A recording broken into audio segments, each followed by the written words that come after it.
Il refuse de voir les expériences aux frontières de la mort qui aujourd'hui sont validées par le secteur médical, parce qu'on a 40-50 ans, même 60, quasiment de 60 ans d'historique sur les expériences aux frontières de la mort, donc ils prouvent bien que l'âme survit et qu'on peut sortir de son corps et y revenir.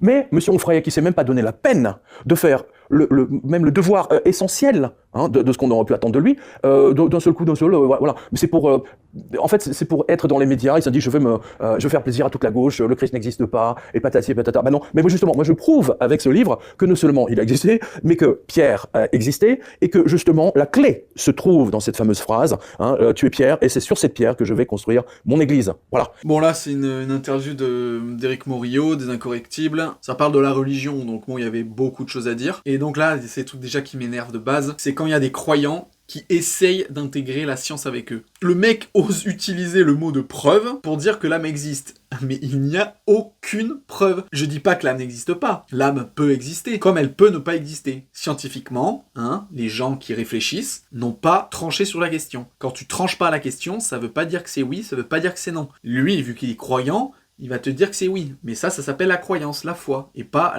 le savoir. Et lui, il ose dire qu'on a des preuves, mais je veux dire, dans toutes les revues scientifiques, jamais vous allez voir une preuve, il n'y a aucun consensus scientifique, je sais pas d'où il sort ça, et après en plus il dit oui, dans mon livre, je donne la preuve de l'existence de Jésus-Christ, alors que pareil, il a peut-être existé historiquement, ou peut-être pas, encore une fois, c'est pas encore clair, même envers les historiens, etc. Mais lui, apparemment, il était avec Dieu en fait, des fois il va dans le ciel, et Dieu il lui dit, si t'inquiète, mon fils a existé. Et donc du coup, bah ouais, il a la réponse. Mais non mec, ça c'est pas une preuve, c'est juste dans ta tête. En fait, c'est insupportable d'entendre des croyants affirmer des choses, c'est juste dans ta tête, donc voilà, garde-le pour toi. Ils ont prouvé qu'on pouvait sortir de son corps pour espionner à distance, et le dossier, je pense, dans le livre est extrêmement complet, prouver que vous pouvez sortir de votre corps et que vous pouvez revenir. C'est exactement ce que faisait le Christ, voir le futur d'une personne, lui dire les choses, clairement. Vous n'avez pas peur quand même d'être taxé de fantaisiste par certains, Pierre Jovanovic attendez, c'est pas moi qui taxerai de fantaisiste. Vous savez, le problème de tous ces gens, c'est qu'ils ne lisent pas. Vous voyez, c'est comme Messia, qui attaque... c'est-à-dire qu'ils ne se donnent même pas la peine de lire le livre, et là, je peux vous dire qu'il y a de quoi faire. Il s'attaque pas à moi, il s'attaque à l'unité de la CIA. C'est aussi simple que ça. Vous croyez vraiment que la CIA, le Pentagone aurait dépensé 300 millions de dollars chaque année pour cette unité très particulière qui était restée secrète pendant très très longtemps? Là, pour moi, sur le coup, c'est la pure théorie du complot, quoi. En fait, c'est Star Trek. T'as des civilisations extraterrestres, etc., qui sont plus évoluées que nous, qui sont à côté. Alors t'as Dieu qui est à côté des extraterrestres. Et ouais, il y a plein de choses qu'on sait pas, il y a plein de choses secrètes. Enfin, à un moment donné, faut arrêter. Le gars, il donne comme crédibilité la CIA. La CIA, avec tout ce qu'on sait, ce qu'elle a fait dans l'histoire, que ce soit même chez eux, que ça soit en Amérique latine, tous les dirigeants corrompus qu'ils ont mis, que ça soit au Moyen-Orient, je veux dire, ils ont fait de la merde de partout. Les Américains, ils ont sur leur billet « In God We Trust ». Dans les tribunaux, il y a marqué « In God We Trust ». Quand tu deviens président, tu jures sur la Bible. C'est décrédibilisé, mais dès le début, en fait. Tu peux pas dire « Ils ne croient pas à la CIA ». La CIA, c'est les Américains. USA, les mecs, c'est des croyants as fuck. Donc, ça n'a aucune crédibilité de dire si les Américains le disent, c'est que c'est vrai. Attends, non mais il dit comme connerie que apparemment c'est prouvé, encore une fois, il utilise le mot de preuve, donc c'est scientifique, qu'on peut sortir de son corps pour espionner. Mais putain, si c'était le cas, on saurait des dingueries dans chaque pays et on révélerait plein de trucs. Les pays se feraient baiser comme ça. Genre, il y a des espions par l'esprit. C'est une dinguerie et c'est incroyable de sortir autant de conneries, putain. C'est sûr, d'ailleurs, la CIA, quand on rentre à la CIA, il y a un truc qui pourrait jamais exister. C'est Saint-Jean. Voilà, ici, il y a une citation de Saint-Jean. La vérité vous rendra libre. Et donc voilà, même là, quand tu rentres dans la CIA, apparemment, il y a une phrase qui est dérivée de la Bible, donc ça veut tout dire. Qui se présente comme athée ou agnostique ou nanana, là, je peux vous dire que là, vous allez vous prendre la claque. Mais ils n'oseront pas le lire. Vous comprenez? C'est ça la différence. C'est que ce sont des gens qui n'oseront... C'est toujours la même chose comme aujourd'hui. Philippe Tesson me disait, il y a deux catégories de personnes. C'est-à-dire que les gens qui veulent être informés, c'est des gens qui aiment les autres. C'est-à-dire qu'ils aiment leur entourage et qui s'intéressent.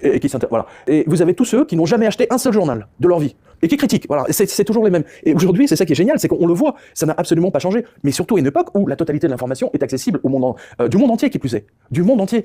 Juste sur votre tablette ou sur votre... donc ça ne vous coûte même plus rien d'être informé. Mais ce sont toujours les mêmes qui ne veulent même pas être informés. Il y a que les abrutis pour entrer dans son truc et croire ce qu'il dit, quoi. En fait, il utilise la technique du miroir magique. Du miroir magique qu'on disait quand on était en maternelle. C'est-à-dire que quelqu'un te disait « Oh, t'es moche !» Toi, tu utilisais le miroir magique et tu disais « toi-même ». Là, c'est exactement ce qu'il fait. Il donne l'argument qu'on a tout le temps donné aux religieux, que les athées, les scientifiques ont toujours donné aux religieux. À savoir, justement, ne pas chercher la vérité et fermer les yeux sur les trucs et ne pas découvrir les choses et les vérités. Parce que depuis la nuit des temps, t'as les chamans, et après, bon bah voilà, les prêtres, hein, etc. Et on te disait des dogmes, c'est comme ça, c'est pas autrement, c'est Dieu qui l'a voulu, c'est les dieux qui l'ont voulu. Et justement, t'as les autres, ce qu'on appelle après les scientifiques, ou en tout cas même les philosophes, ceux qui ont réfléchi avec leur cerveau, qui eux se sont posé des questions, ont observé, ont expérimenté. C'est eux qui ont fait évoluer le monde, hein. Si on en est là aujourd'hui, en 2024, c'est pas grâce aux religieux, hein. Les religieux, oui, ils ont apporté une sorte de morale, d'éthique et de code, de mœurs, etc. Mais en tout cas, tout ce qui est évolution de l'humain, hein, que ça soit en santé, en technologie, ça, c'est la science et c'est l'opposé. C'est ceux qui se faisaient brûler quand ils disaient des choses différentes aux dogmes religieux.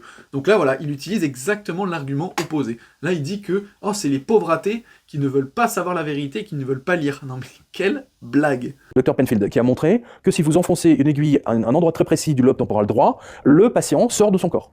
Alors comme ils sont emmerdés avec ces trucs, parce que ces gens-là sont athées, donc ils ne peuvent pas, comme l'était Robert Monroe d'ailleurs, c'est ça qui est étonnant, et ils vous disent, alors ils changent le nom, ils vous disent c'est une expérience autoscopique, pour que les gens ne comprennent rien. En fait c'est le mec qui sort de son corps, vous voyez. Et là il continue, hein, le mec, en fait il comprend pas, parce qu'il dit que oui, on a réussi à prouver qu'on pouvait sortir de son corps avec une aiguille dans le cerveau, et les scientifiques, les athées, comme ils y croient pas, ils ont utilisé un autre terme scientifique pour pas qu'on comprenne. Mais il est con quoi, c'est juste que les scientifiques, ils utilisent des termes scientifiques. Vraiment, il est énorme. Hein. Là, vous remettez en cause tout ce qu'on a appris à l'école, quand on est un petit peu... Mais j'ai remis en cause avec le livre Mensonge universel, où je montre que le texte du Jardin d'Éden... Donc le catéchisme qu'on a suivi pour ceux qui sont... Oui, c'est nonsense.